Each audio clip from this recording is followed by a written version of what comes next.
Fried potatoes are such an easy and delicious dish that I want to show you in this video.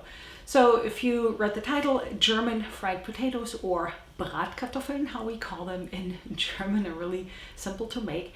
And I already boiled my potatoes, and here's where it starts with the potatoes. I recommend that you use some more waxy potatoes rather than russets, because the russets tend to fall apart during the frying process, and we want to actually preserve the whatever shapes you cut them into.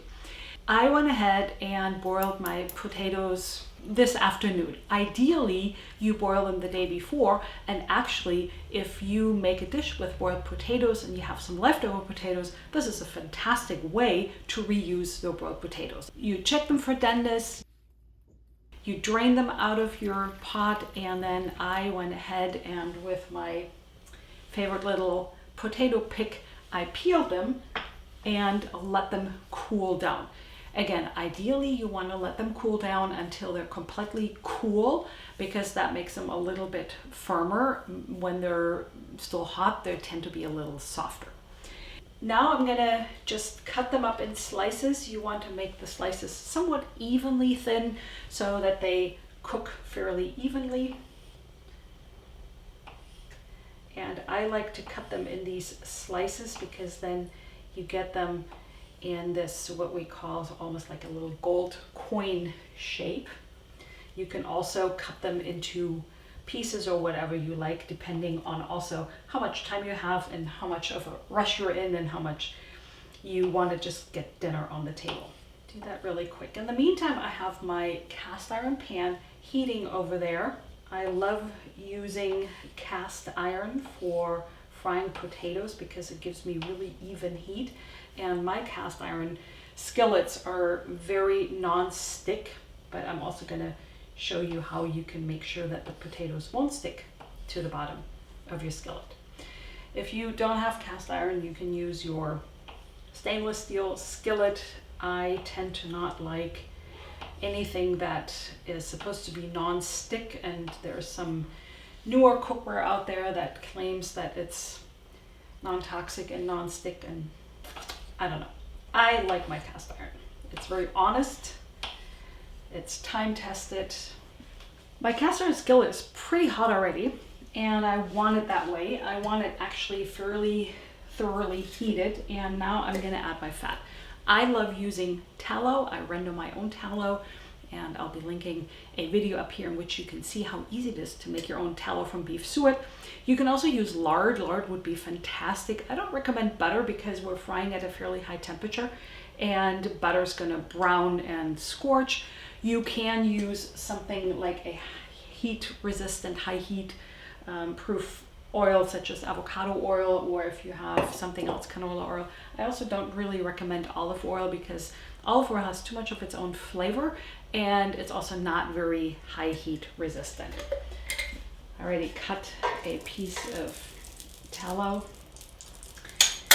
And if in doubt, you can always add a little bit more fat than not enough fat.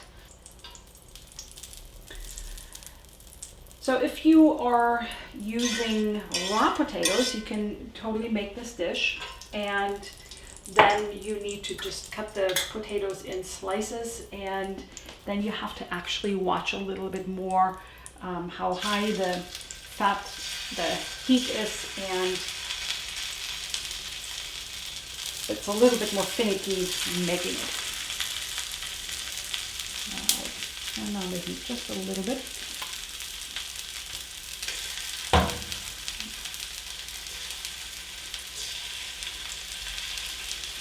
The prettiest way to make these is to cook them in batches versus throwing them all in.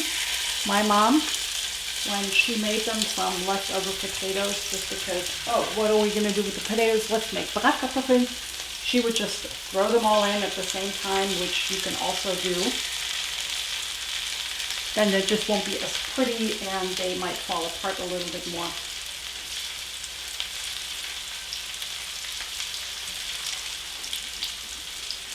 These are not sticky.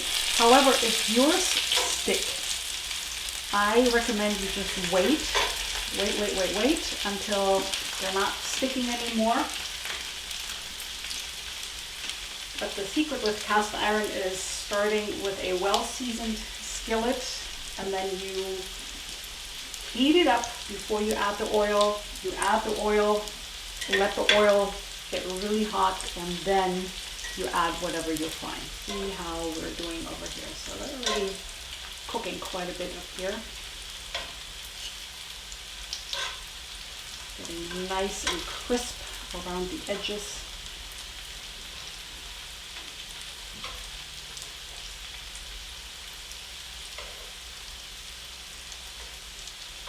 While these are cooking, let's talk about how to actually serve them. So a lot of Germans will just eat them like this with a green salad on the side. Often Germans will also fry up onions with the potatoes in the same skillet. I am a fan of having those onions on the side, but not actually mixed up.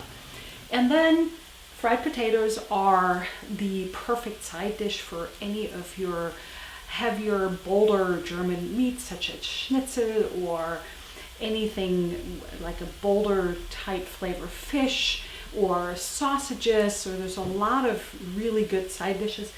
And one classic way is to make fried potatoes and then have a egg sunny side up. It's called Spiegelei in German, Bratkartoffeln mit Spiegelei, and that is just a complete meal in itself. So let's see how these are doing here. I turn them, they're looking really nice and crisp on the other side.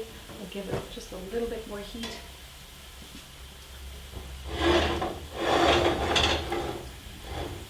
Turn this a little bit, but they're nice and golden brown here around the edges, just the way I want them. As you can tell, they would have held up a little bit better had they been completely cooled down. And let's say I had made them yesterday, but it's just going to be as good. However, the russet potatoes, the more starchy potatoes, will not hold up quite as well. And then you can make them in any shape you want. You can cut them in quarters, you can cut them in little dice, you can just throw them all in like my mom would always used to do, just like throw them all in.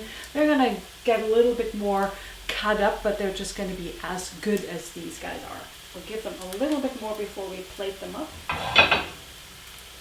They look good enough for me, so let's plate them up. And the reason I haven't seasoned them yet is because I still have a batch or two more to go, and I prefer to season them when they're done.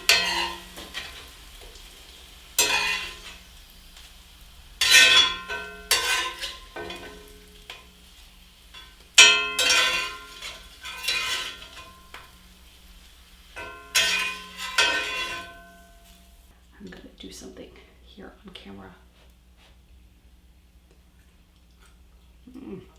Oh my gosh, they're so good. And then you can season them with some salt. And I cut up some chives. Spring onions would be just as perfect. And here you go. This is your Bratkartoffeln, German fried potatoes. Super easy if you're looking for more recipes.